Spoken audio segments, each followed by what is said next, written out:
What is the um, what is the return on your investment for spending time? Why did you come tonight? Why do you spend time in silent, stationary practice? I'll tell you that one of the main reasons I mentioned that I came to the doorway of suffering, and so I come to reduce my suffering, right? I come to build tools, including relationships, that help me sustain during difficult times, and also to be aligned with my purpose and what I want to see in the world. But, there's a misconception out there. Oftentimes when I'm talking about Buddhism and other spaces or meditation, people are like, oh, you're so Zen. Oh, you meditate all the time. You must be so peaceful. It must be so nice. What a good, retreat you have from suffering. You don't clutter your mind. You get to empty your mind. And I'm like, no, no, no, no, no. That is not my experience of the practice. Why do I practice? I do want to reduce my suffering, but it isn't as if I sit quietly and nothing arises. Quite the opposite, right? It actually draws us into suffering. Our practice requires us to stay in the difficult moments, right? I think about some of the most difficult moments in my life, even in my practice, it doesn't absolve me of the feeling. I actually have to work hard to sustain it, to be with suffering. What my practice does is it allows me to be more aware and to be more connected to my suffering so that I can release it. You can't ever release your suffering without acknowledging it. And so that's where I meet my practice. The way in which mindfulness can create conditions for us to be resilient, right? Our practice is like a muscle. We build our ability to be with discomfort or to be even with the joy. But I constantly am sharing with folks that the practice is not easy. And so I often love this question, why do you practice? Tonight, I really wanted to talk about these uncertain times. The conditions in the world are such that we have a lot of information coming to us from social media and the news and tweets. And we're inundated at times with information that can be very challenging.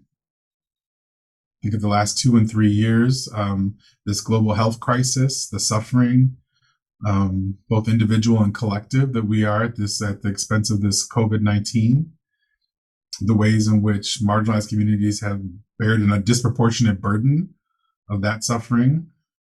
There's a lot in the world, and so that isn't all that's in the world. But I was thinking about, how do we hold it, and then what does the practice do if it doesn't absolve me of having to think about them? Right? I can't circumvent the experience of them in my practice. I actually meet them. Then how do I hold it? And I have some tools and some practice I'd love to share. So I'll start with just acknowledging that, of the 4 foundations of mindfulness, foundations of mindfulness of emotions is a great practice to begin with, right? Being aware that there are sensations and emotions that arise in our everyday experience that we can meet and not be swept away with is a practice. One tool that is often shared in the practice of mindfulness of emotions is to name an emotion as it arises. Oh, okay, so I'm sitting quietly, breathing, and I'm kind of remembering my day, and I'm like, oh, that was a difficult conversation. I feel frustration. My emotion is frustration. Like, if I can start identifying and labeling the emotions, then I don't necessarily attach to them as much. I'm not frustrated. I'm experiencing frustration. I'm not the frustration, right? I'm experiencing sadness. Okay. I'm not inherently sad. I am experiencing sadness, and that will pass. There's this space that in my practice occurs, it's similar to the moment between the in-breath and the out-breath. I breathe in, and between that and the exhalation, there's a space. And similarly, there's a space for me to acknowledge that the emotions I feel are not the entirety of me. They are a moment, they are a feeling that will also pass. And so I just want to remind us that, it's not that we strive to manage our emotions, but we can be aware of them. We can name them, right? And then we can address them and we can let them pass. And so there's a couple of practices I want to walk through together tonight. And so I'll ask you to try it on I'll walk us through just a couple of versions of this mindfulness of emotion. So if you'll let your kind of posture settle again, if it feels good to stretch out or relax, or just going to take a moment to bring our awareness into our bodies, both noticing the posture and position we're in. If it feels good to have a nice cleansing breath in and then out. I'll ask you to settle. I'm going to ask you to recall a moment that has been challenging for you. Now, I want to monitor, self-monitor. We're not looking for the most challenging moment you've had recently. I'm thinking of something that, is irritating or frustrating, but nothing that is severe enough that it puts you into a challenging emotional state. So something that's slightly irritating. So I'm asking you to recall, it could have been today or earlier this week, something that was challenging for you. Take a moment and just think of that experience. Maybe it feels good to close your eyes and just kind of draw to your mind's eye and your imagination. What were the conditions? Like, who was around? What could you see and or hear? Maybe you can notice what it felt like in your body to be challenged in such a way. I want you just to stay there for a moment and just recall the sensations, the sounds, smells. And when you've got that in your mind's eye, just notice what it feels like.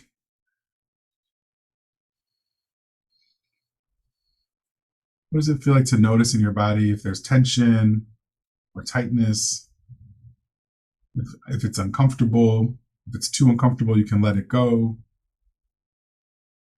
Just to put yourself in that emotion, and then to have a nice deep breath in and out. And as you exhale, just kind of let go of that sensation and that memory. Allow that challenging moment to pass from your mind, as if there were like a leaf on a river that just kind of you notice, but then it washes by. Let that experience kind of pass right past you.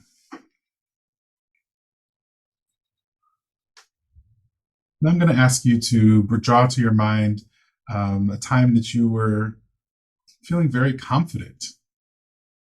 This may have been a time when you were so aligned with your purpose, values, and mission that you were just transmitting, you were flowing in the flow. Right? You might have been really exuberant, you might have been happy, you might have been laughing. But recall a time that you felt very positive, very confident, very full. You felt on purpose. We've all had moments where we really were just clear on, this is it, this is the stuff. Just take a minute to recollect a time like this and again, pull it into your mind's eye. And as you're there, try to remember the people that were around. What were the conditions? Were there particular sounds or experiences? What was it like in your body to feel so on purpose and so in the flow?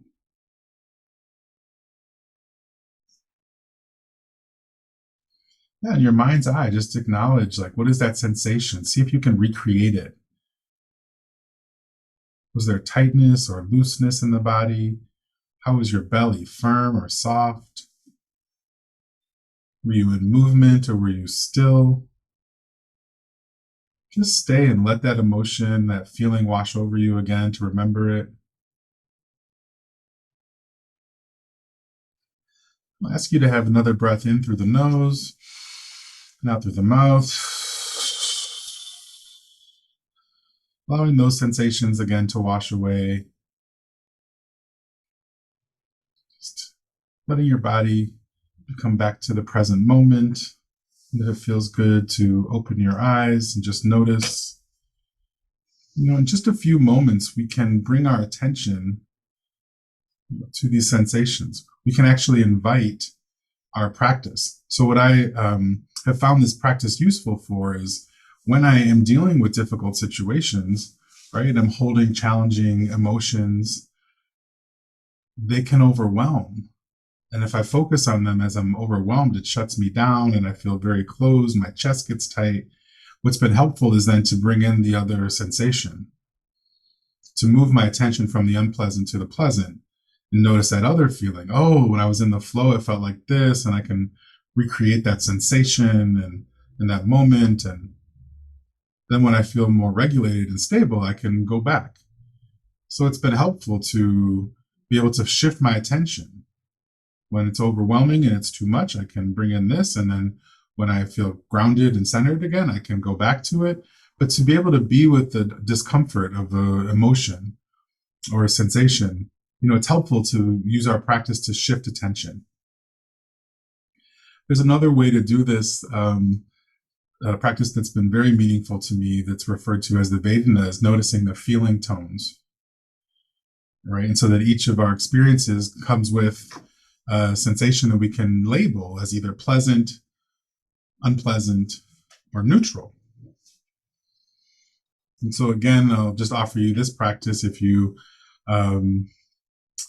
practice labeling the sensations or emotions as they arise in our practice, even thoughts, right? So if you remember earlier this morning, maybe you arose, first thing that happened when you opened your eyes, what was that sensation like? Can you remember? Was it pleasant to open your eyes and start your day? Or maybe it was unpleasant. Maybe there was discomfort, or the situation wasn't what you wanted it to be, so it was unpleasant. Or maybe it was neutral. It didn't carry a charge at all. So I'm just going to ask you to walk through this practice with me for a few more moments. Then maybe you had some kind of hygiene routine. There was probably a shower or a toothbrushing, and just remembering back to what the sensations were like. Was it pleasant to be brushing the teeth or cleaning the body? Is it unpleasant? Any component of it, maybe there was pain, or just noticing it might have been unpleasant in some moments. And then maybe there were neutral components to it. Shower, I dry off, I get dressed, I do my routine. Maybe it doesn't have much of a charge. But then I ask you to continue through your day, combing through, and your first interaction with the person. Maybe it was over your phone. Maybe you picked up the phone and were on social media. Or maybe you spoke IRL to somebody in your space. Your first engagement of the day, was it pleasant? Perhaps it was unpleasant. You may have been challenged there. Or was it neutral? Right, so the practice is to notice each experience moment to moment. Is this experience pleasant? Is it unpleasant or neutral? And just by naming and labeling it such, there's a space created where you don't need to be mired or connected to it. Oh, that was unpleasant. I didn't like it. I can watch it go away. Oh, there was great pleasure this morning in my breakfast. That was very pleasant. I really enjoyed my breakfast. I can acknowledge that and feel that sensation, that feeling tone, and then I can let it fall away. So this is a tool. There was a moment, when I was overwhelmed by the trauma of the racialized murders that have happened, just state-sanctioned murders in our country of Black people. And there was a moment when I really could not sustain. I couldn't get out of bed. I called my job and I was like, I'm calling in Black. I can't do this anymore. I'm sorry. I'm at my wit's end. And people kept saying, what about your practice? Doesn't your practice help you? And ultimately it did, but it was the practice of Vedanas, right? Because I sat with like the discomfort and the frustration and anger, and I sat with it so long that sometimes I got surprised by that there was a pleasantness in there. So unpleasant on the news, unpleasant in the hearing the story. Unpleasant, and then all of a sudden, memory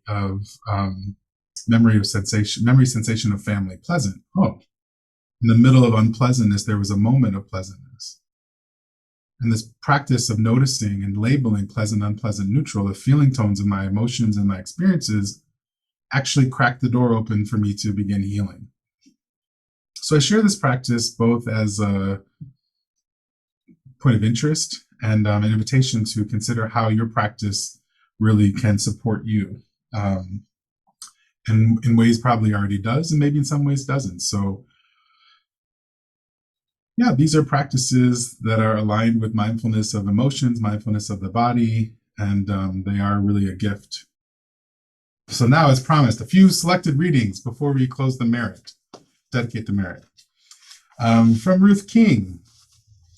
From Ruth King's Mindful of Race. She's talking about who she is and what her work has been. She says, what you will find in this book comes not only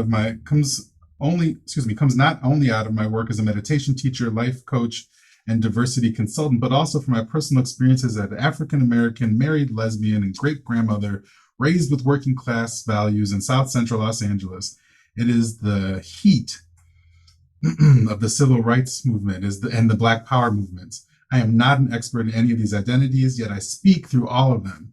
This book is also inspired by the countless people I have worked with over the years who are asking, how do I work with my thoughts, fears, and beliefs in ways that nurture the dignity of all races? How do I confront my own raging heart in a sea of racial ignorance and violence? How can my actions reflect the world that I want to live in and leave future generations? How do I advocate for racial justice without causing any harm, hate, internally or externally? I know that that's the work that a lot of us are challenged by. And so I wanted to point towards Ruth King's work and just double down on, she's got a great perspective. Also, this is from Sebene Selassie. It's called You Belong, another hard-hitting Dharma book. And she says, never underestimate the power of a deep inhale and deep exhale. Breath is at the center of so many sacred practices. We can live more than 50 days without food and around 7 days without water, but without oxygen, we cannot survive more than about 5 minutes. The breath is one of the most unique processes in the body. It is internal and external. It is both voluntary and involuntary. It balances the sympathetic nervous system and the parasympathetic nervous system and fosters empathic attunement. We tend to breathe in harmony with those with whom we feel connected. Whether we want to or not, we share our breath with every breathing being around us. No wonder we use the breath so often in this practice. All right. The next is from teacher Kyra Jewel Lindo. It's called We Are Made for Times Like This. We're made for these times. And she says, Buddhist philosophy offers a model of the mind that divides our consciousness into 2 layers. The upper layer is mind consciousness, our waking mind, and the lower layer is our stored consciousness, similar to the concept of unconscious in Western psychology. She's talking about these 2 different states of consciousness. And she talks about how you can control or pay attention to either different parts of your consciousness in your watering seeds. And so she says, the seed of mindfulness in our stored consciousness is considered our basement. We can call up the seed whenever we want. It is always there and is always available. In one mindful breath, in and out, in one step made in full awareness, it is enough to bring the seed of mindfulness, and it becomes present in our living room and the energy of mindfulness. It is soothing, refreshing to our body and mind, and brings attentiveness, friendliness, and curiosity to our experience.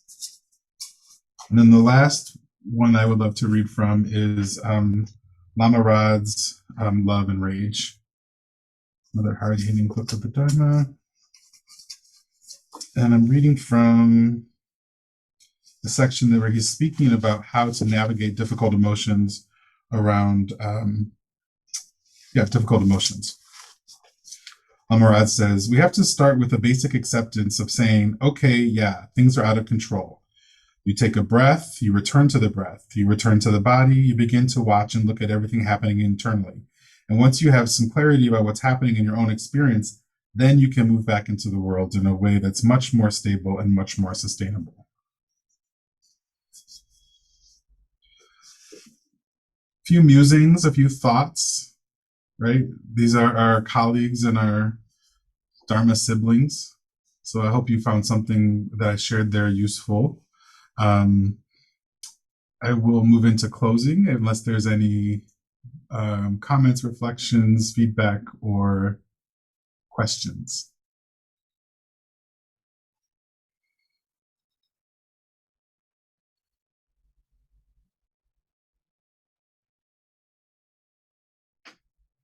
Oh, isn't that nice? Thank you. Great. Well, I will move into our closing. I want to acknowledge that I thought a lot about tonight and how to share. And my intention was to bring something that may catalyze a new thought or a reflection, something that would be useful for everyone. And I acknowledge that if my impact didn't match my intention, then I ask for your forgiveness. I really love the East Bay Meditation Center. It's been a spiritual home to me for so long. And I just hope that we all can practice the pillars that they've set up around shared leadership and, it's not mindful giving. It is shared leadership, gift economics. And I thank you so much for your practice in the world that we live in now. It means a lot to me. I know the power and the impact of our practice together. And so thank you for your time, your energy, and your practice. We will move into dedicating the merit. Just checking the chat. Oh, good. Isn't that nice? Isn't that nice? Pleasant. Okay. Anyway, you'll find a posture that feels comfortable and yet alert. Having a nice deep breath in through the nose and out through the mouth. Just allowing ourselves to settle and bring awareness into our bodies.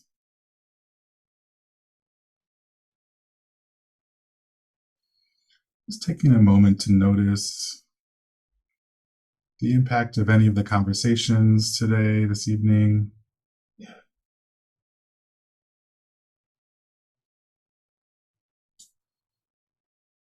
Any thoughts that have arisen, any questions that have shown up, just being aware of the way in which our practice can support difficult conditions and uncertainty.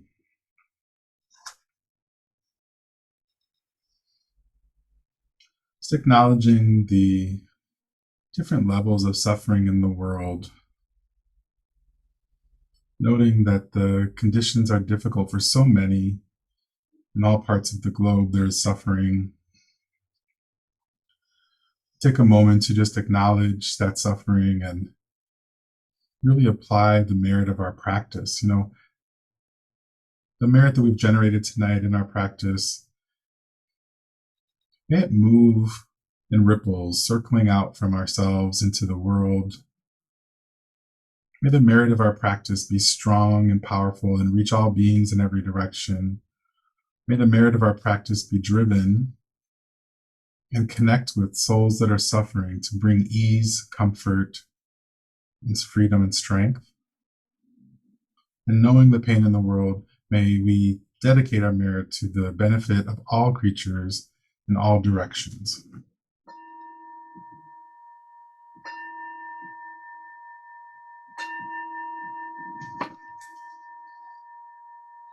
Thank you so much for your practice. I will stay on the line for a little while in case there's anybody who wants to offer me feedback. I'm happy to hear it. And thank you again. It's been a pleasure.